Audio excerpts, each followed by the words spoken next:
presentation. So very preliminary work. Feel free to comment, ask questions along the way.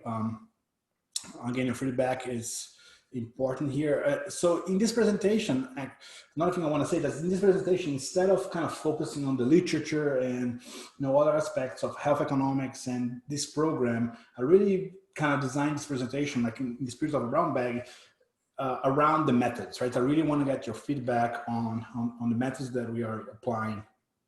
So you won't see much reference to the literature. It's really about the data that we have, the identification idea that we're trying to put forward, and then at the end, some preliminary results. Okay. Oh, and one thing I should say is that my co-author here, you might be wondering, Roberta Wichmann, she's my sister, right? She's an economist at the World Bank. So yeah, it's no coincidence that we have the same last name. All right, so this paper is going to look at primary healthcare. Okay, so primary healthcare is really the backbone of a healthcare system. Whatever you look, if you look at the United Nations, World Health Organization, everywhere, like these international agencies cannot emphasize enough the importance of primary healthcare investments as a public healthcare policy, especially in developing countries or unfavorable poor regions of countries in general.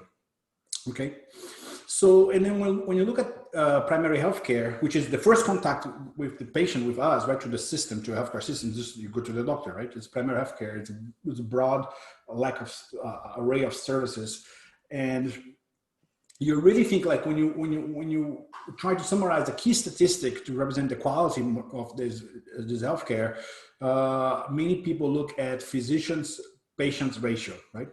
And then you have the World Health Organization recommendation of 10 physicians per 10,000 patients, and this is not like just people that go to the doctor, right? So these are residents of our healthcare system, the users of a healthcare system, people that could go to the doctor, the population that is attended by the system, right? So that's kind of like a poverty line for the health supply, let's say, of 10 physicians per 10,000 patients. And around the world, when you look at the average around many countries in the world, we have 15.6, which is above the threshold of the World Health Organization, so it's pretty good. But the distribution of health workers are very unevenly distributed across the globe. And when you look at the countries that we have data available for physicians over population, 88% of 211 countries do not meet that target of 10 physicians per 10,000 residents.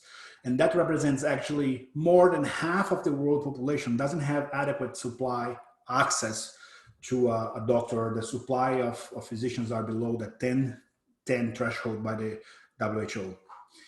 And in many countries, even countries that are above average, there are regions that are disproportionately affected, and especially regions with indigenous populations. Okay, so I want to give you two examples of the country that we live in, Canada and Brazil. So starting with Canada, this number for entire country is about 24 physicians per 10,000 residents. And it's pretty uniform when you look across the provinces, but when you look at Northern Canada, this number goes below the threshold, okay, below the threshold of 10. And especially here in Nunavut, which is a territory that has vast majority of indigenous people, right? So 85%, more than 85% of the population of Nunavut is an indigenous population. The ratio there is only 5.4. In Brazil is a country that is way above average in terms of the average for this country. Like we have big cities like São Paulo and Rio, significantly above the 10 doctors per 10,000 people threshold. But when you look at a region in the north of Brazil is the Amazon, this number is significantly below the Brazilian average. The Amazon, the number there is 12.1, okay? It's still above average, but then when you look inside the Amazon, you have the biggest city of the Amazon is Manaus, a city with over 1 million people. You get 17.9, but small municipalities in the Amazon, and this is the region that we are going to study, and we'll talk a lot about this region. And and is the region in Brazil that concentrates indigenous population. Okay, I will show some data about this. And when you go to this region, the small here is defined as any municipality. So Brazil is divided in municipalities. I'll talk a little bit more about that. But any municipality with less than, 50,000 people, okay, in the Amazon, then there we have a ratio of only six doctors attending 10,000 users of the healthcare system,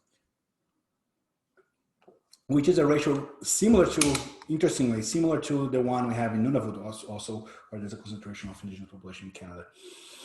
Okay, so clearly, it is very important for us to have programs that increase the access of indigenous peoples to physicians. These are areas that face shortages, but these programs are also very hard to evaluate, right? So you can imagine that there is not a coincidence, it's not random, the fact that areas that face shortage of physicians are also areas that have a lot of minorities. Okay, so there are systematic things going on. It's very complex. It's not a random fact that the shortage is so low. So if you just look at variation in the supply of physicians and compare that variation with variation on health outcomes, there's going to be a whole bunch of things driving this that researcher cannot observe. We're going to have a lot of the supply of physicians is going to be correlated for sure with unobserved determinants of health outcomes, and it's going to make this very hard to evaluate.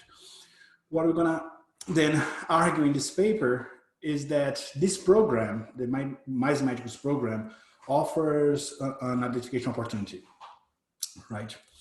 So, and this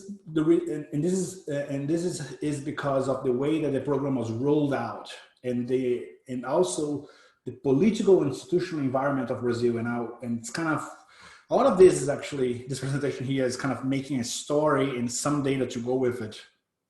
And, and I'll be interested in getting your feedback what you think about this story.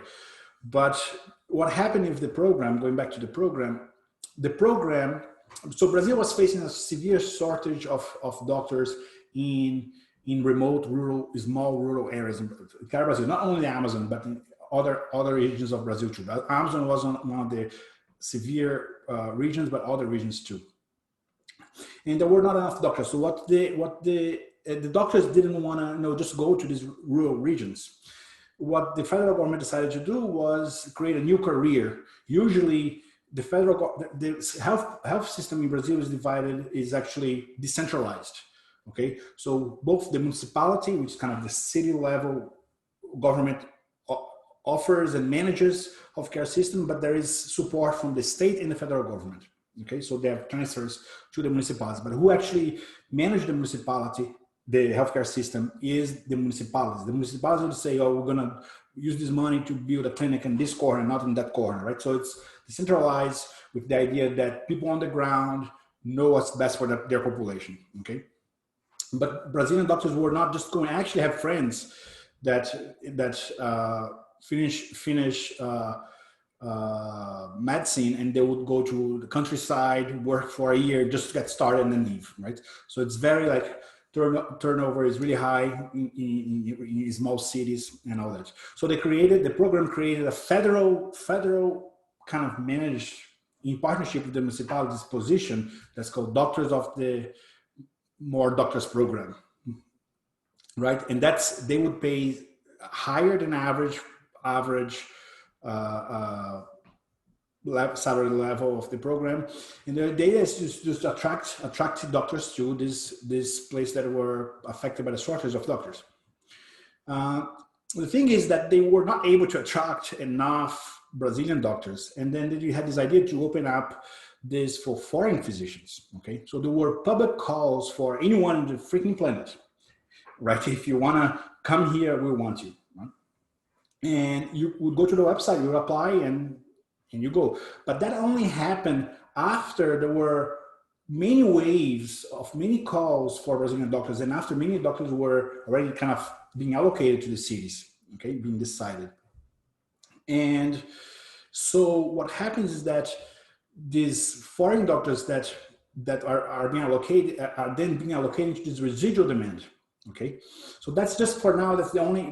That's just the components of the program that I want to talk to you now. So Brazilian doctors could apply, and they would choose where they could go based on ranking. There was some sort of classification, and first people could choose. Second, you'd go down the list, and they would do another wave of another Brazilian call for doctors. Go down the list. Sometimes they would do 3 before they open for foreign doctors. Okay. All right. So given this setup, there are many challenges if you want to evaluate the impact of the program, right? So the first thing is that the implementation of the policy, it's very possible that it's endogenous, even though like implementation meaning the federal government decided which type of municipality would qualify to receive one of these doctors, okay, either Brazilian or foreign. So eligibility, even though there were criteria, those criteria were not fall 100%. So the government tried to make these like a cut and dry thing, but at the end of the day, it wasn't. And there was room for political maneuver, and then God knows how at the end of the day, like there's a lot of, I'll talk about the official criteria. I'll talk about the official criteria in a second, but there was a lot of room for movement there. And it's possible also that this decision is endogenous too. So it's based on things that we don't observe that are correlated to health outcomes, the eligibility criteria. Second, there is also the idea that clearly it's possible that the physician's choices of where they're going to go is endogenous, right? There could be factors that econometricians don't observe that are driving both health outcomes and the decision of physicians to go. Okay, and if that's the case, we have endogenous physicians placement, and kind of like taking this over time. Yes. I don't feel bad because you said to ask. Yeah. Just can you explain, that is just a clarification of what you just said. So when you talk about the self-selection of physicians to areas, your second sub-bullet point, so does that interfere with whatever you're trying to identify in the sense that better quality doctors are going or more doctors are going? What is exactly the selection problem there? The selection problem is that there is a choice set, okay? A possible where you can go, a choice set of a demand for doctors, and I'm a doctor and I can choose where I'm gonna go. And maybe let's say I wanna go to a city that is a large city. Or there is some feature about that city that is correlated with my decision, my preference for the city, and maybe correlated with health outcomes. And if that happens and we can control for that because it's unobserved, okay, then that allocation is going to be endogenous, right? Right, but so then the problem that is created, are you worried about better doctors choosing to go to certain areas, or are you worried about more doctors going to certain areas, or both? The self-selection problem that you're thinking about, it stops you from evaluating the effect of the program because you have better quality doctors and doctors of same quality concentrating in some areas. Yeah, it could be both ways. If it could be both ways. I was actually thinking more on the quantity aspect, like these doctors are going to cities that are not so bad, let's say, right? So then if they're not so bad, then there's a correlation there's an underlying correlation with health outcomes, right? So if they have a preference for cities that are closer to airports and they're less remote, and that may be a correlation with GDP, but also other unobserved things that may be correlated to, that may be also a driver that have outcomes, then I'm thinking more on the extensive margin than intensive margin, but it could be both ways, right? But what I'm going to argue though is that we're going to run away from this problem, okay? And I'm going to get there. All right. Does that help, Sandeep? No. Yes, I gave you a thumbs up. So you're concerned. Yeah, I'm okay. And you're worried about the higher quality doctors, even the quality, creating better health outcomes, and the quantity as well. Yeah, it's fine, Bruno. So, and also we're going to be looking, as I'm going to show to you, difference in different designs, and we're going to look at things over time, right? And even if there are other reasons, not only selection, but any other reasons why people that receive treatment and people that don't, treatment control, they have differential trends, health trends, then I would be violating the parallel trends assumption, and I wouldn't be able to apply a difference in difference estimator, right? So you have to worry about that. So these are kind of similar issues, but with bit of a different flavor when you look at time periods. And finally, the last identification challenge, and actually this one, I'm gonna not talk so much about it, and I'll explain in this presentation for sake of time, but I'll explain why too. The last one is selectivity into the public healthcare system. So Brazil is a country that has a private healthcare, a public healthcare system like Canada that every Brazilian can access, okay? And it's everywhere in the country. But there is also a private healthcare system that is really strong, like the US, okay, with health insurance and all that thing going on. So they are just parallel, okay? If you look at we don't have data on the private sector. I don't know of any data source that has data on any type of data on the private sector at all. So if we're going to look only at this public sector, there's already a selectivity issue there, right? I'm only making a paper about the users of the public health sector and not indigenous peoples in general, if that's the case. But for the region where we're going to focus on, the small municipalities with indigenous peoples, the private sector is literally absent. Like I have many municipalities that have 0 private healthcare clinics. Okay, so that's all I'm going to say about this. I think that I'm pretty convinced that the public health insurance is the public health system is the only health system that is available for the municipalities that I'm looking at. Okay, all right. So I already talked about the program, and one thing I want to say that we can see in the data that there's a revealed preference for Brazilian doctors for non-Amazon municipalities, right? And when we look at the data again, we see that foreign doctors are allocated to this residual demand. When you look at the residual demand, as we allocate national doctors or Brazilian doctors, most of these places are going to be on the Amazon, right? When for the foreign doctors. So let's look at. Okay, so let's just talk a little bit more about Brazil and its institutional environment. Brazil has 5,570 municipalities. The population of Brazil, and this is the population pre-program, is about 200 million people in Brazil. And then the vast majority of these municipalities are small municipalities, meaning less than 50,000 people. So these are rural municipalities, and that only host about a third of the Brazilian population. But this is important because it tells you about the institutional environment, right? I have 4,932 local healthcare systems. Okay, so those are the guys that are organizing themselves and offering primary health to their population. Okay, when you look at the Amazon, every time I refer to Amazon in this paper, I'm talking about 772 municipalities. Okay, so these are municipalities that have a status in Brazil as municipalities of the legal Amazon. So there are some. I have to do more work on this. There are some differences, like they get that status if they have a significant portion of the municipality is covered by the rainforest. Okay. And there are some other things that they get, some benefits that they get in terms of preservation of the rainforest. And anyways, there is this legal entity, but these are just like, for this paper, it's going to be a set of municipalities. That is, I'm talking about 772 municipalities that house about half of 45% of the Brazilian territory. So it's really large, right? But 13% of the population. And out of this, there are no big cities like Manaus, but there are the vast majority of this, and this is our sample, okay? This is the 10 million people is going to be our sample. small municipalities in the Amazon.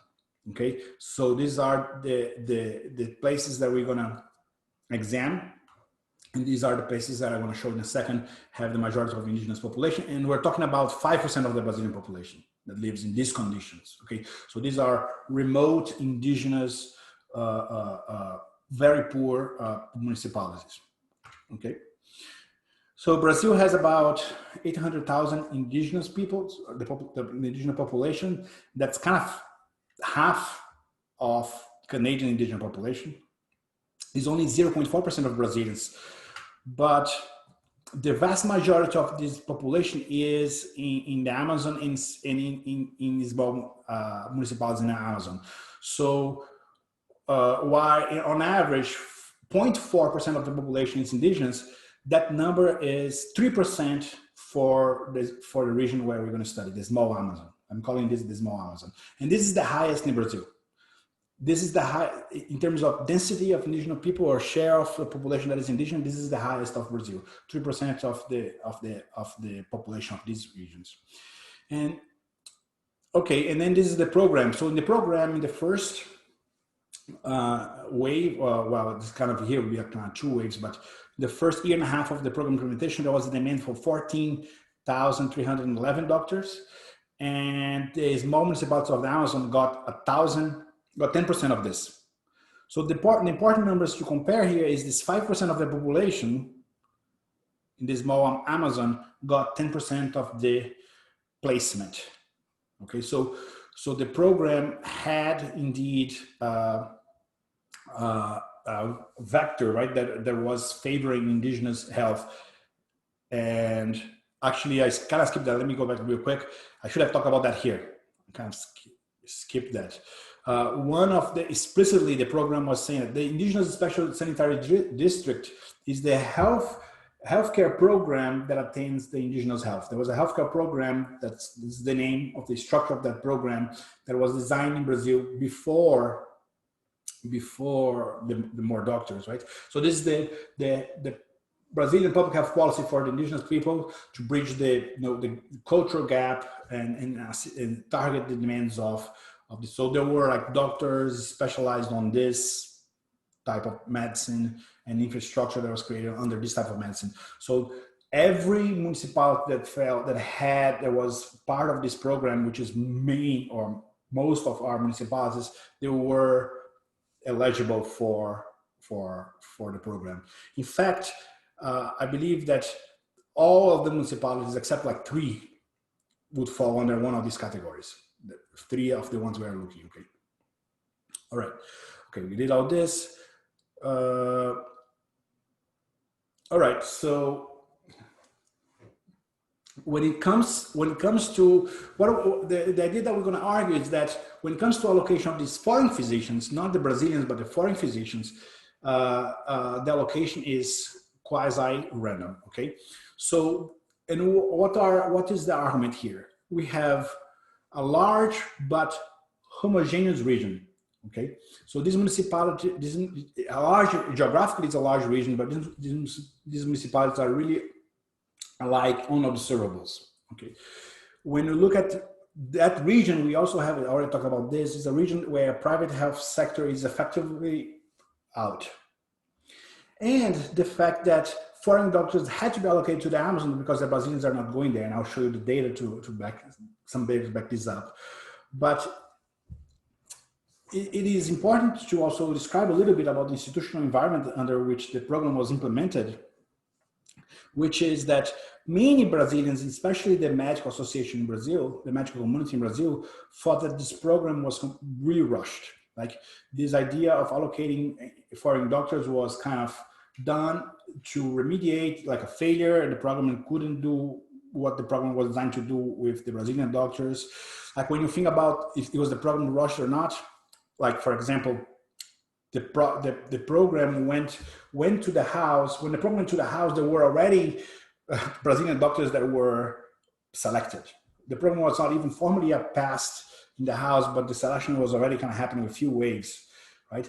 The debate that happened in the house was only 12 hours of debate. But I mean, if you line up all the the members of parliament, it takes more, if they say their name, probably take more than 12 hours to say it. You know, like this is very, very little discussion. There was very, very little room for changing the program, 3 hours in the Senate.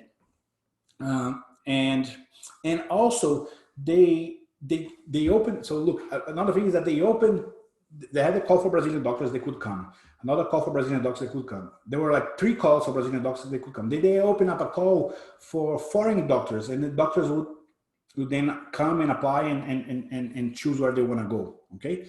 Then they still didn't meet the criteria in the Amazon, and that's when they made an agreement with Cuba to bring these Cuban physicians. So they brought 19,000 Cuban physicians over the programs, and that's like 95% of the foreign supply of physicians of the program. Okay, and these physicians, they did not need to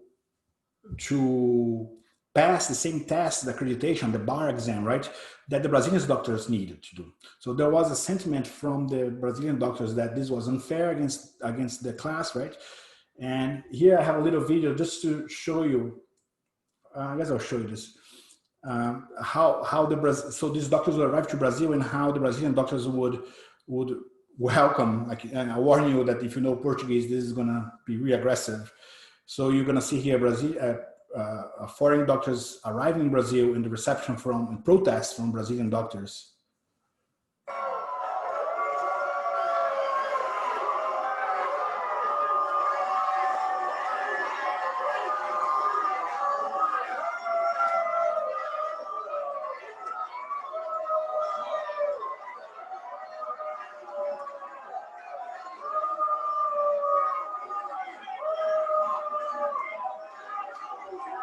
Anyway, you get the point, right? So there was strong pushback, and pretty much these doctors that you see, these are not rogue doctors. These are like the presidents of the state boards. Like, this is a formal movement against the Brazilian medical class, against this program. The federal government just said, I hereby make it legal for these doctors to work in Brazil, and they just did like overnight. And the medical association was really pushing back, and there was evidence, anecdotal. I have an anecdotal evidence, I guess, or some of this popular press evidence that these doctors really had to run away from metropolitan regions, right, and go to these places that there was already a lack of a presence of the Brazilian medical class, right? All right, so I'm kind of going. Okay, half time. Okay. All right, so let's see. Okay, so I make all these arguments. Let's see then, what we want to know is, if when we look at the target population, we want to know if these guys are really being allocated randomly, right? And it's impossible to know for sure, because unless you do an experiment, right? So we wanted to know, the question is the allocation of doctors independent of unobserved health determinants? And we can test for that, right? We can rely on randomization to do that. We know all that. But I guess the second best thing is to say, okay, is the allocation of these doctors independent from health outcomes, at least? So if I look at treatment control group before treatment, okay, before all this was going on, so a year before, the period, like 3 years before the program was being even conceptualized, and I compare municipalities that received doctors with municipalities that did not receive doctors, what is is there a difference in health outcomes? And the health outcome we're going to look at is birth weight, right? So we want to look at a health outcome that, and this is going to be more important later, right, when I actually evaluate the program. We want to look at a health outcome that is kind of a short-term health outcome that would want to give the opportunity, of course, for doctors to, when they come in, right away can make, there's a chance that they can make a difference, right? So pregnancy lengths are, 9 months, right? We know that if you have better prenatal care, you're going to have healthier babies. And think of this as a t-test, right? Of the average birth weight of treatment between treatment control groups pre-treatment, okay? And this is measured by grams. So 3 kilos, which is the kind of a health baby, an average baby is 3 kilos, which is 3,000 grams. So this is both economically and statistically insignificant, right? So we're saying that the mean outcomes of the mean birth weight of municipalities, of births from residents of municipalities that end up receiving a foreign doctor is 1.5 grams lower than the other one, not statistically significant. And when you receive a Brazilian doctor, it is, so this is kind of, Sandeep, this is one of the things, right, that I was talking about, like, the endogeneity. Like when you look at this, Brazilian doctors are choosing to go to places where pre-treatment they had a little statistically significant lower birth weight babies, right?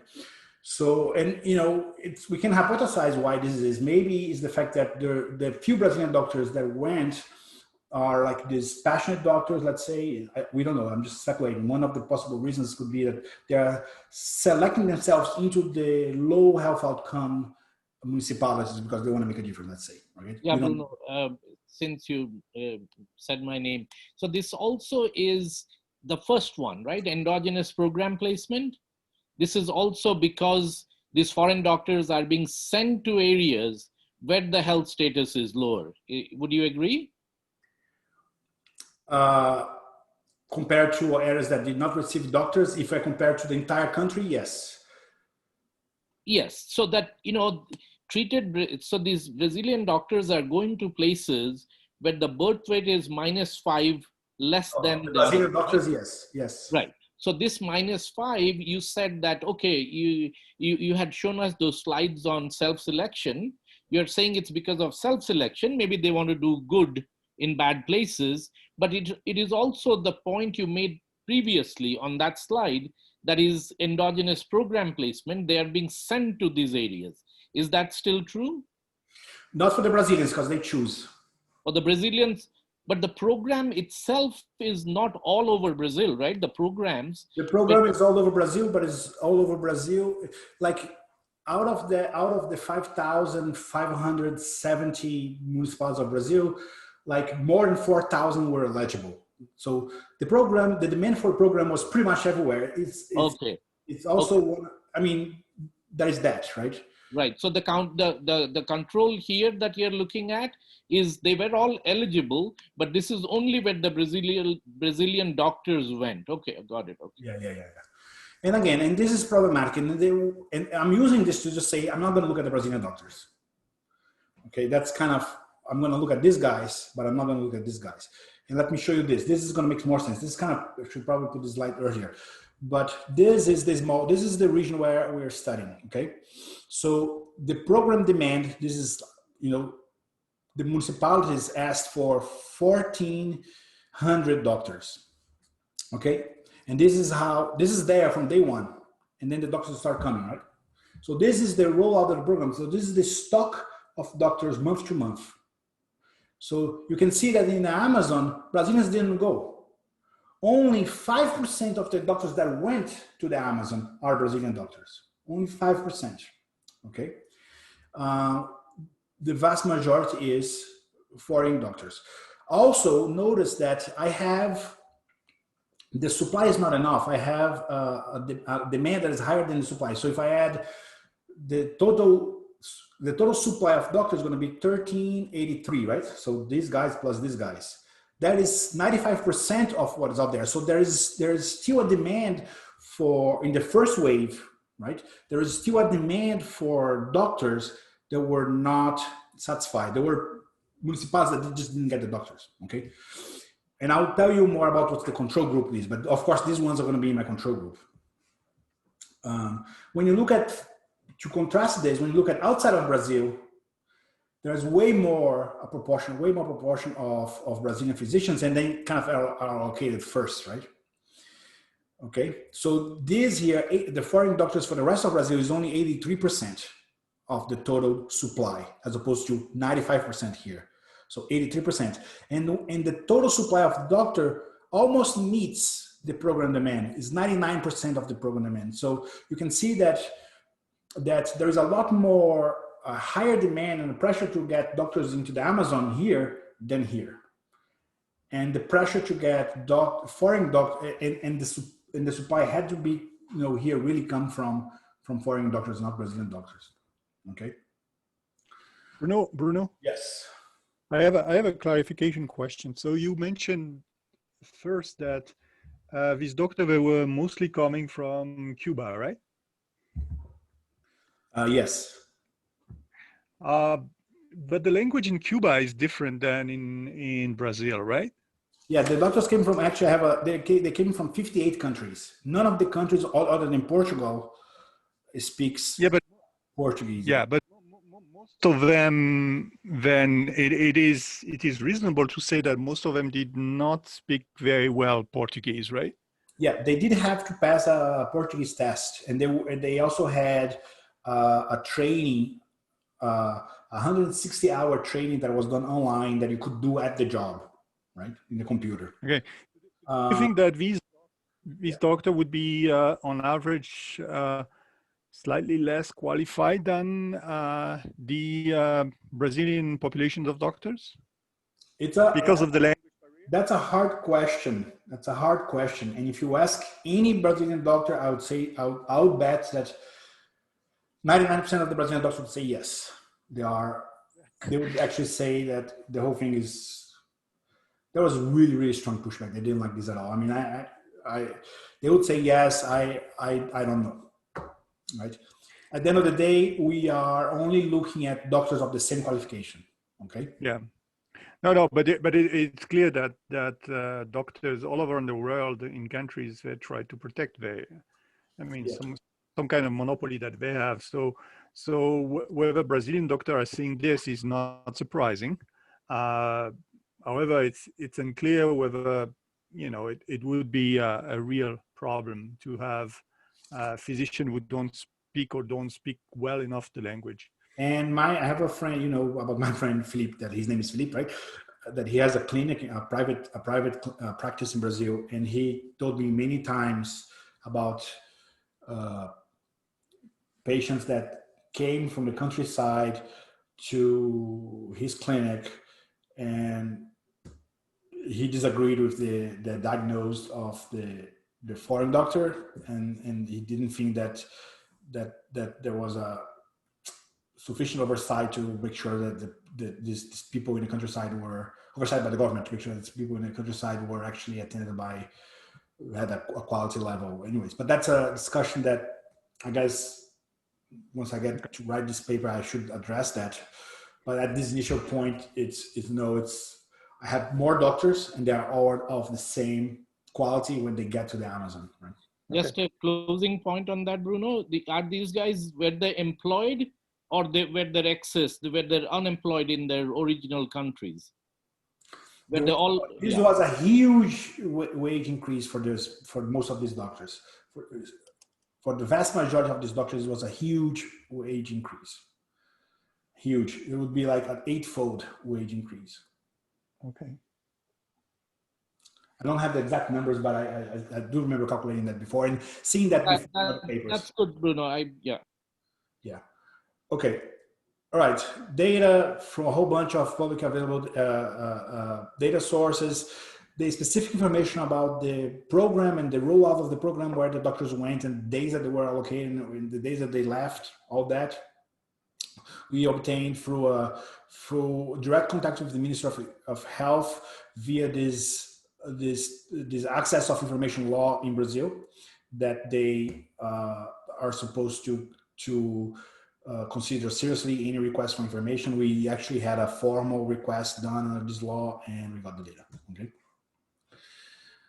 All right. So just take a look at in terms of the data that we got.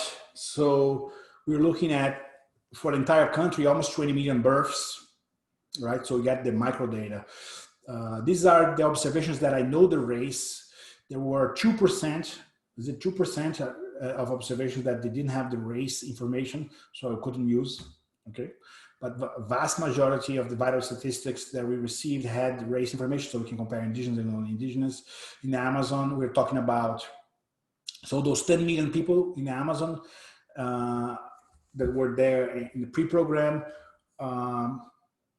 over the 6 years that we're looking at, or actually 7 years, they had this fertility, right? So this is the birth. So we also have number of clinics disaggregated by private and public clinic, X-ray machines, ultrasound machines, the number of physicians, of course, pre and pro program, more doctor physicians, private physicians, public physicians, nurse and nurse technicians, both for public and private sector.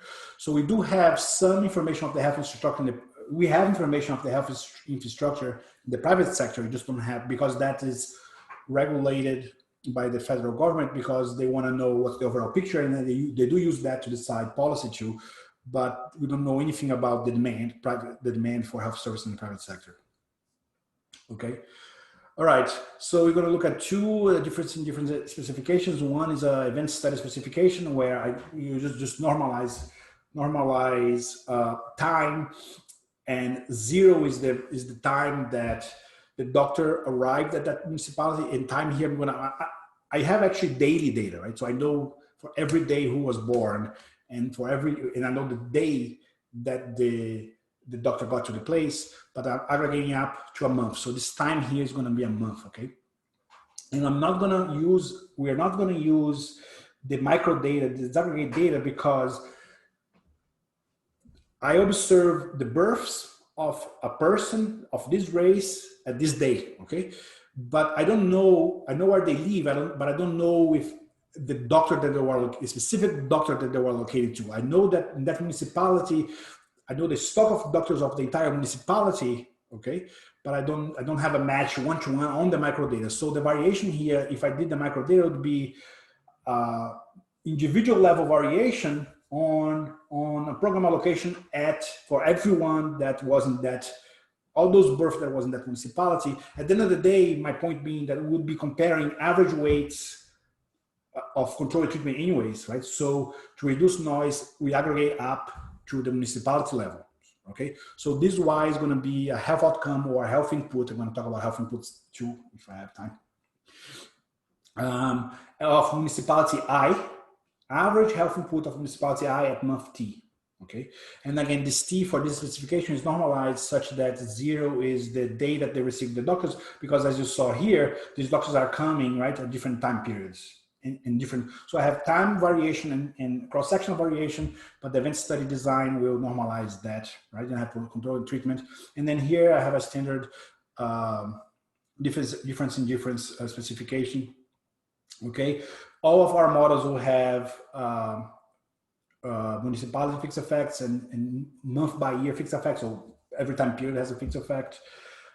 We have a time trend, a linear time trend interacted to pre-programmed characteristics, okay? So a lot of people do this to avoid problems of endogenous controls in the post-program. So the pre-programmed characteristics would include, I have just a little list here. I have GDP, formal job market hires, school enrollments, social assistance spending, healthcare spending, and education spending, all this per capita, okay? And what else do I have? I have state specific time trends. And this is very important because of the state role on the healthcare system. We also have state specific time trends, and we cluster our standard errors at the municipality level. And I think that's all I have to say about this. And I'll talk more about other controls that we have when we get to the regression section. But so, yes. Can you just define program? I'll define in a second. But so for this one here, we're gonna just have a dummy if you receive a doctor or not. So for this one, I'm gonna show you things about the intensive margin and the extensive margin, okay? Both. Okay, received a doctor meaning a foreign doctor or a Brazilian doctor, right? So I'm only looking at these guys. Okay, okay. So these municipalities, we're That's not fine. looking. That's okay, Bruno. Yeah, I got my answer. Yeah. Okay. So this is a dummy if you received or not a doctor. And actually here I'm gonna talk about the number of doctors that you receive, because some municipalities receive quite more than others. Okay. All right. So the first thing we want to look at is, the parallel trends, like a visual inspection, is really hard actually in this data to see anything here, right? Because, and what's happening here is that I have some of these municipalities, they have 800 people. So these are really small rural Indian villages, and they don't have births every month in all municipalities. It's an unbalanced panel. Okay, so it's kind of very noisy on this one. So it's kind of really hard to get a sense if control and a visual sense if control and treatment groups are kind of have this parallel trend, at least before the program. And here's just the data, okay? And this is just a line where the program starts to be rolled out. So here you would want to see parallel trends visually, but it's really hard to see in this data. So what we are doing is to test for parallel trends. We're estimating this regression where I have the health outcome as a function of treatment. So if I didn't have these guys, this is pretty much that t-test that I showed you before, right? So I look at the pre-programmed time period, then I regress health outcomes on a treatment indicator, is a dummy, okay? And dummies for every month, dummies for every month, capturing month effects, and then that interacted with the treatment. So this here I have, here is what I want to look at. I want to look at differentiated growth rates month to month between treatment and control group. And if these things, if what we want to see is insignificant beta coefficient. So I don't want for month to month, for every month, I don't want treatment groups to be growing growth rates at a different rate as control group, okay? And I'm just gonna show you this graphically, and that's what we have, right? So any point here is gonna be a difference of growth rate between treatment and control over interacted with the dummy for the month, right, over time. And this is for the pre-treatment program. So you can see that some months the treatment group grow more, some months they grow less, some months they grow more, some months they grow less. So we want this to be around 0, so it's kind of bouncing around 0, and none of these dummies coefficients are significant. So this is kind of how we're going about showing parallel trends at this point. Then next to that, we just do the same thing, but as opposed to have a dummy for each time period, we just have a linear trend. So this is a regression. So this one would be pretty much that same regression I showed you before, okay? That is just but now, not on birth weights, but the growth rate of birth weights. So it's a bit different. And then another model that interacts with the time trend. So this time trend is not a problem. Like this could be significant, right? What I can't have is this significant, because then it could be that both control and treatment groups are going down or up, but if they have to go in parallel, right? We don't want them to have a health trajectory that is divergent. So then we can't say necessarily that it's going to be everything that differences are necessary from the program, if that's not the case. But here we don't have any indication that the growth rate of birth weight is different between these two programs, the growth rate at least before treatment. And here's the first result, visual result of the event study design, okay? So the baseline month is -1, so this is the omitted category. And 0 is the data, the first month that the municipality received the doctor. So this is just a dummy, okay? So the nice thing about this design, this event study design, is that it gives us some insights on the timing, right? We can compare, can see how alters the program of the timing relative to the arrival of the doctor. And again, here, this -1 is gonna be January 2014 for one municipality, then it's gonna be October 2013 for another municipality. So it's event study design that are normalized time. And 0 is going to be the beginning of the program. So this is distance relative to the first month that the program was implemented. And you can see that before the program, for the program, the municipalities that were treated, they did not have a differentiated supply of doctor. Okay, but then after the program, it kicks in. Okay, so indeed, the program increases the supply of physicians, of public physicians. And this is important. This is actually, you would say, oh, Bruno, is this a trivial test? you'd think that maybe, well, I mean, if you are putting 8,000 doctors over 6 years in Brazil, of course, you're going to look at this. Going to be the program is going to have impact on the supply of doctors, but given the Brazilian health structure, health system structure, would actually be possible for the municipalities to fire their current doctors and replace them with these foreign doctors. Okay, so there could just be a substitution effect that I get some fiscal relief by getting this additionally federally sponsored like doctor, and I don't really increase the supply. But that's not happening, at least not systematically, because we do see an effect on the supply of doctors. And then we're gonna do the same kind of design for private doctors and health infrastructure. I'm just gonna go quickly and show you a whole bunch of results. So this is private physicians. So we kind of look at this because maybe there is an effect in competition of the healthcare market. Nothing's changing the private physicians, okay? Then we look at other healthcare workers. So public sector nurses, private sector nurses and nurse technicians.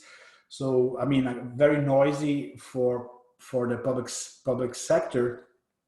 I mean, compared to the private sector, the skills here are still the skills of 10,000 residents. So actually, this is not super noisy, right? Because minus a quarter of a doctor per 10,000 residents in terms of effect. So it's not changing though. The supply of other medical personnel. Then we look at clinics. The number of clinics is the program only really increasing doctors, or more clinics being built? No, not in the public sector, not in the private sector. Then we look at, again, now more on health infrastructure, X-ray machines and ultrasound machines, also not changing before and after the program. And here's my final slide. My 5 minutes left. My final slide, and this is kind of getting back at Sandeep's question that he was asking me, how is the program measured? And we had this as of now, we did these event study designs with just a dummy, right? Before and after the program. But we also did this standard difference in difference design where each coefficient here is going to be a regression, okay? So now I'm showing you several regressions. And I have 3 types of measures for the program. So one is just the stock of foreign doctors. How many doctors that went there from municipality I at time T, okay? This is the program doctors. Then we get, because, our outcome is birth weight, we look at the stock of foreign doctors with a time lag of 9 months. So this is pretty much the stock of foreign doctors at the beginning of the pregnancy. Okay, so that's another way to measure this. And then because it's possible that we are getting more doctors or losing doctors over the time of a pregnancy, right? We do have a variable that is just the average of the past 9 months. The number of doctors, average number of doctors in the past 9 months, okay? All right, so these are three different ways of measuring the program. I'm splitting here on indigenous and non-indigenous model. The models that are labeled 1A and 1B are comparable, and what we're going to change here is what we're using as controls, okay?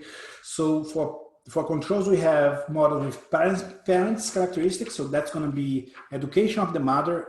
It's aggregated up to the municipality level, right? So it's going to be average education of the mother in that municipality, or those births in that municipality in that time period, that month. So education of the mother, proportion of married mothers, a polynomial on age on the mothers, a polynomial on age on the fathers. So just a quadratic polynomial that we're using now. That's parents' characteristics. Pregnancy characteristics, we have if the baby's a girl, because boys are heavier than girls on average, if there's a twin pregnancy, if there is a congenital disorder that can also affect the weight. So these are characteristics of the pregnancy we include in these models that have these controls. And then finally, medical infrastructure, which include all the clinics, number of clinics, per capita number of clinics, ultrasound machines and X-ray machines. All models have all the pre-programmed municipality social characteristics, socioeconomic characteristics interact with the trend, and state-specific linear trends. Okay, so all models have all this. and two-way fixed effects. So municipality fixed effects and time fixed effects. Anyway, so here I have, just for a matter of comparison of the effects that we're finding, we have the pre-program average birth weights in these samples, okay? So the indigenous average is 3.2 kilos. This is measured in grams, okay? 3,200 grams against 3,248 grams for non-indigenous. So anyways, you can see that in the first panel, the first regression, in general, we have coefficients that are higher for the indigenous sample than the non-indigenous sample. And here we are splitting the sample, okay? Because I didn't want to do a triple difference because, again, the fact that I'm aggregating up to the municipality level, I only have variation at the municipality level. I don't have variation at the race level. So maybe we can do some sort of triple, I don't know, we're going to talk about that later. But I'm just splitting the sample for now to look at indigenous people separated from non-indigenous people. And in general, the coefficients of the program for indigenous people are larger than for non-indigenous people. Okay, the first program, really nothing really kicks in, which is just the contemporaneous stock of doctors on birth weights.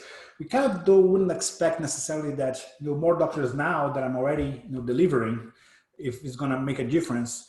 But when we kind of incorporate the time dimension that pregnancies should be followed from the beginning, then we started seeing some effects, but greater effects for indigenous population, especially though when we control for parent characteristics and pregnancy characteristics. Okay, there's two, the left, the B, the 3, and this in the 4 columns, both for A and B models, so non-indigenous and indigenous people. And when we look at the average, the stock of doctors on the number of, so if I'm regressing birth weights today on the average supply of doctors over the past 9 months, okay, and that's kind of similar to the stock of doctors. So we're getting here an effect of 23 grams per doctor. Okay, and it seems small to me. Okay, I still I'm not quite sure how to interpret this. I'm very reluctant to interpret this as reducing a health gap, because I'm not sure if I can interpret the difference in weights here, average difference in weights, necessarily as a health gap, because indigenous people, it might be, and I'm not sure, it might be that just the characteristics of the race, they're just, if the race is smaller, then this doesn't necessarily mean more unhealthy than this, right? So this 48 grams seems really close, and we have to do some work to interpret. But if this, I don't want to, so my point being that you can look at this thing. So look, there is some sort of gap here, and we are breaching half of the gap per doctor. And we don't want to have that interpretation, okay, as of now. The next step on this would be to regress this on an indicator for low birth weight, because low birth weight would be under 2.5 kilos, and no individual is healthy. It's not healthy to be under 2.5 kilos, regardless of whatever, gender or race. Okay, so that's the next step to see. And then we can talk more about health gaps in this sense. But yeah, so it seems that there is some effect for indigenous people, not really for non-indigenous people, but I guess the effect is small. So that's what I have as of now. Just as a summary, that the program was successful increasing. We have evidence that the program increased the supply of public physicians, but didn't change really medical infrastructure or other personnel or the private sector. Some evidence that may have had an impact on indigenous newborns, but really weak evidence on non-indigenous babies. Okay, which is it. Bruno, on this table here, so just a quick question. Why do you say either some or no impacts? The way I'm reading this, you have number of foreign doctors, and the coefficients, let's say I pick a model 3A, isn't 5.07 a significant positive effect on birth weight, that 5.047 panel. Yeah, that one. Yeah. Yeah, but it was only in these models, but not on the other models. That's for the non-indigenous. So I'm like. But in 3A, 4A, you see the impact, right? Yes, yes. So, but you are saying it's not unsure or some, because it's not there in 1A, 2A, is that what you're saying? Yeah, pretty much in general, because I have several models. When I control for characteristics, parents characteristics and pregnancy characteristics, I see an impact that is statistically significant, but economically, I don't know if 5 grams is economically. Well, just statistically, right? Yes. It's showing that it has an impact, right? Yes. And especially in the models where there are greater number of controls, which I think you would prefer the models to the right more than to the left, right? Correct. So, okay, yeah, no, I was just, okay. But again, I'm just struggling on interpreting this. It's like, it's not like I guess, I don't know, it's not like saying that the difference is night and day, right? It's like a sharp shock on birth weights given the program. I think that the impact is night and day, statistically speaking, given that we do what we do, right? But I don't think it'll be that difficult for you to project these coefficients into the birth weight distribution to figure out if it makes it. But that's something that can be done. But right now, if you buy these models, I think there's pretty strong evidence that there is an impact. Would that be correct? Yes, I think well, if you buy the models, yes, right? So that's the big thing, is but you buy the model or not. But that you are correct in interpreting that these stars are 1% significance, significance at 1% level, and these are grams, and it is, if you look at the difference in birth weights, it is half of the gap. But I don't want to, as of now, I don't want to oversell this. Also don't want to undersell. So I just kind of still thinking about how to interpret this. But this is interesting in the sense that like you said, when I have more controls and I have the better models, the coefficients really turn on, both economically and in statistically, right? Any questions? So I have some. I think you have a very rich data set, right, Bruno? I was wondering, do you have, so you have data on nurses, right? Yes. Yes. But do you have data on midwives? Because you are focusing on birth weight. So we know that doctors work with midwife in conjunction together. Usually they coordinate together. So it'd be great if you had some control variable over the regional concentration of this type of profession, because it might have an impact on your results. Yeah, I think I do it as that's a good point. We can, we can control. I control for nurses and nurse technicians, which is not quite midwife, but it's kind of on that realm. Okay. But I don't have midwife, but I think I do have that in the data. I can look for it and add that as a control as well. And also you could have some interaction between doctors and midwives to see before and after how it performs. Because they work together. Any questions, comments?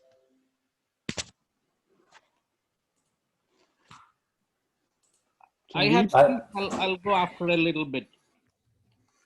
Hey, Bruno, I have a question.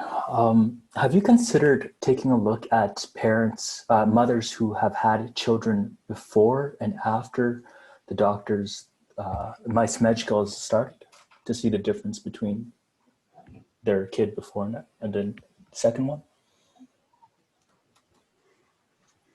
You mean who had their babies? Yeah, like mothers who have had two children. So one baby before mouse medicals, one after. No, I haven't thought about that. I thought that I thought about endogenous fertility decisions, but that's not quite what you're saying, right?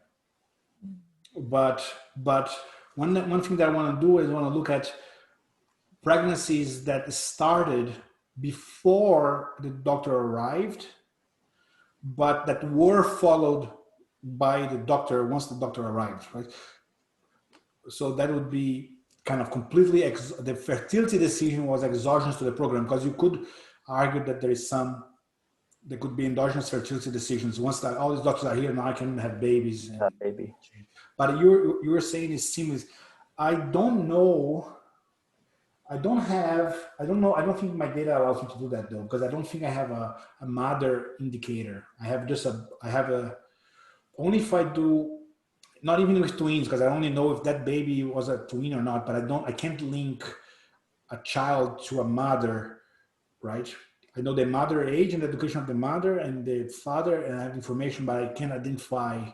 So I can't compare. I can do a within mother identification, which would be interesting. Oh, okay.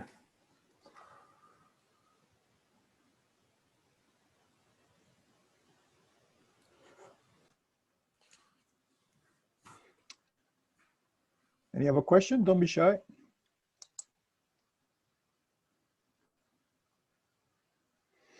Okay.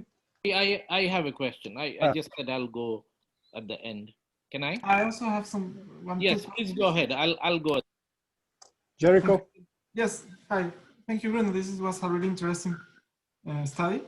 I would like to maybe ask you about the doctors from Brazil, because as they are from the country, maybe although they have the same specialization as you mentioned, they may have different purposes in the country, right? The Cuba or the foreign doctors come here to have something in the CV and then go back to their country where they maybe want to do their career, but the Brazilian doctors, I think that the process to get a doctor license, you have to travel before to other parts of your country.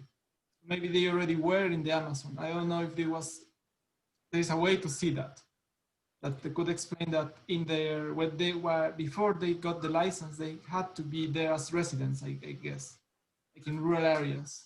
For the Brazilian doctors or for the Brazilian doctors. So one way I should have said that, one way that the program, I don't know if that's quite what you're asking, but one way, if it's not, just please let me know. One way that the program worked was for the Brazilian doctors, as you know, they were not getting enough Brazilian doctors just based on salary, right? They fast-tracked graduate students. So they let graduate students that were in the last year of residency start doing the residence there, like in the wood count and things like that. So they try to get a jump start from the new doctors, and still there wasn't enough. And that's my point, because before you graduate, you have to do a residence, right? And so Brazilian residents were allocated. Well, this was open for Brazilian residents, and then these doctors are part of the Brazilian doctors. The doctors that were foreign doctors, like I said, there was no formal qualification checked by the Brazilian government. Just like if they could legally practice medicine in Cuba, they were allowed to practice medicine in Brazil. Yeah, no, I know that must be really frustrating for all the Brazilian doctors, because the Brazilian doctors felt that why don't they take the exam, and only the ones that pass stay, and there was a whole bunch of things about that. Yeah, well, yeah, that now is clear for me. I didn't hear about the graduate students. So the other point is, I think related to what Philippe said.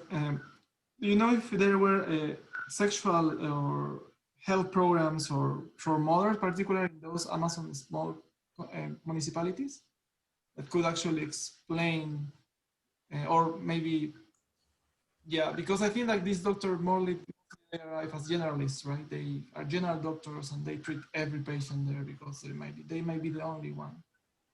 But maybe there's a project or program in the government aside working on education or sexual education. Sorry, you're breaking up a little bit, Jericho. Is your question about Yeah, but my question is, sorry, can you hear me? You're breaking up a little bit. So did you ask about doctors' specialties or? No. If there were other programs in these Amazon municipalities that focus on pregnancy or education. So there was the like I mentioned in the paper, the special sanitary indigenous districts, right?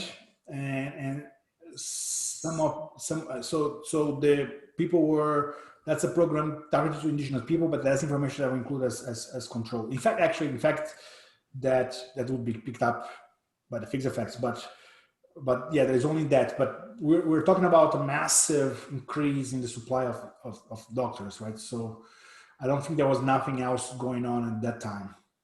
Okay. Yeah, yes, asking for that. Thank you. Sandeep? Yeah, Bruno. Yes. A few points meant for like short discussion points. So one thing is that when you're doing that investigation into the parallel trends, so you have your birth weight model and you have your covariates for your birth weights, right? You have GDP, whatever you said. Now, when you're doing those parallel trend tests with the growth models, are you including those covariates in those growth trajectories? Are they conditional on the same covariates?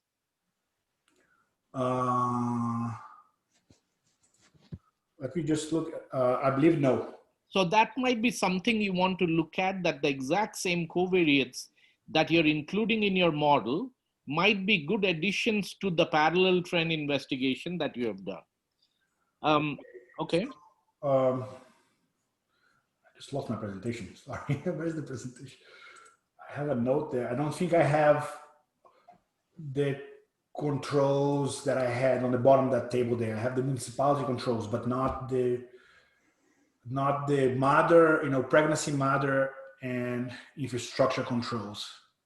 So anytime you're, maybe just look into that. Maybe that's something that I think I would just put in all the conditionals that I have in the main model in the parallel trend one. Okay.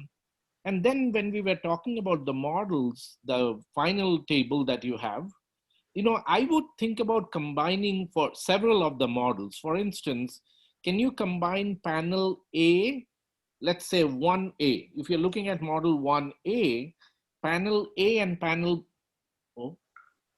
Yeah, I'm here. Panel A and panel B can be combined, for instance. And I think you'll get richer conclusions that way, unless I'm missing something. Like, for example, you have one with the immediate effect, right? If you look at the first column, you have the immediate effect 2.41, and then you have a delayed effect of 3.5 if you read down the rows, right? Yes. I think it'll be really interesting to have that in one single model. Oh, I see. Right, so you see the immediate effect, then you see the delayed effect, right? I can even have more, right? Right. Yeah, exactly. And then also, two little things. Also, you have so many observations, and you were sort of thinking about the indigenous, non-indigenous gap and comparing them. I would even think about not just combining downwards across the rows, but also combining across the columns. Like, can you not capture the indigenous differentials or the non-indigenous differentials in one big model? And they'll be much more interpretable coming out of the same regression and with differences, right? Yeah, but that's what I was kind of talking about that a little bit, the triple difference kind of thing, right? But how would I do that? Let's say you look without using the micro data, right? No, I would say just if you look at model 1A, let's look at model 1A. So model 1A would be births, average birth weight of municipality I at month T, only for indigenous people, right? So if I add this as one observation and this as another observation, it's kind of this weird, like this is representing, I guess if I put sampling weights, I could do that, right? You see the point of sampling weights, because I would be comparing the average of indigenous with the average of non-indigenous, and these are different group sizes. Oh, the sample sizes, I thought in the bottom, doesn't it say they're all the same? No, this is sample size. No, this is the sample size for this model, and this is the sample size for this other model, right? Oh, I see, I see. Okay. But also the averages. No, this is the sample size in terms of numbers of municipalities and time periods, and this is small because I have a lot of months that people don't get born, like there's no births for the indigenous community. Okay, when you look at this, these are the same municipalities. Okay, the reason why I have 23,000 births here in this model and 4,000 births here is because there are less births of indigenous people because they are only 3% of the total population of this region. Mm-hmm. So I jump I's and T's in this model, the B model. The A model almost doesn't jump. Okay, so if I mix them, I would have to worry about. So the best way to do would be to mix them in the micro level data. So I just have all the observations in the micro level data. So then this would be a regression with 2 million observations, right? Right. No, I didn't notice the sample sizes on the right. And last point, and is that, why do you think that these foreign doctors have no preferences in places in the Amazon that they want to go to? Because for a few reasons. Well, we can argue like that there was in Cuba, a lot of them was from Cuba, right? Because they couldn't, 95% was from Cuba. The Cuban doctors, they were sent to the Amazon by the government. They didn't really have the chance to choose. Like when it got to that level, because it was Brazilians, then Brazilian call, foreign call that you could choose, foreign doctors call you could choose, and then there's still not enough in Amazon. The government just said, sign this deal with Cuba, and they put physicians in Amazon. So they didn't really have much say. What happened is there was a huge competition in Cuba to come here because, like I said, this would be like an 8-fold salary increase for them. I see. So even if they have preferences, nobody's listening to them because it's so competitive. Okay. It's super competitive. I mean, the problem that I see with this paper is that it's going to be really hard to have empirical evidence, right? There's a lot of anecdotal stuff that I can make a case, right, and make carefully try to write this. But at the end of the day, I'm pretty sure that I'm not going to be able to get, because the data that I wanted to get is for every doctor that was allocated, I wanted to know the choice set, right? Because the choice set's changing as people are being allocated. But that level of transparency we are trying to get, but I doubt that we will be able to get, right? I want to know exactly what was the choice set at that moment. I cannot do this from the back door now, right? Looking at just the demand and supply and where the doctor's going, but I don't know for the individual person what's the choice set, what they were the possibilities, right? To do a model of choice, right? The choice model too, and then really capture that process. Yeah. I'm more optimistic than you. I think I buy your identification strategy, but I'll leave it at that. Okay. I think we're gonna stop now. We passed the 1 hour largely. So Bruno, I want to thank you very much. That was a great talk, good discussions. And next week we'll see Lucy. Lucy is presenting, and I would like to ask you guys, especially the students, to present next semester. There's a lot of empty spot. So I'd like to see more brown bags by students. Please, do not hesitate. Thank you, Bruno, again. And everyone have a nice evening. Bye. Thank you very much. Thanks everyone for all the comments.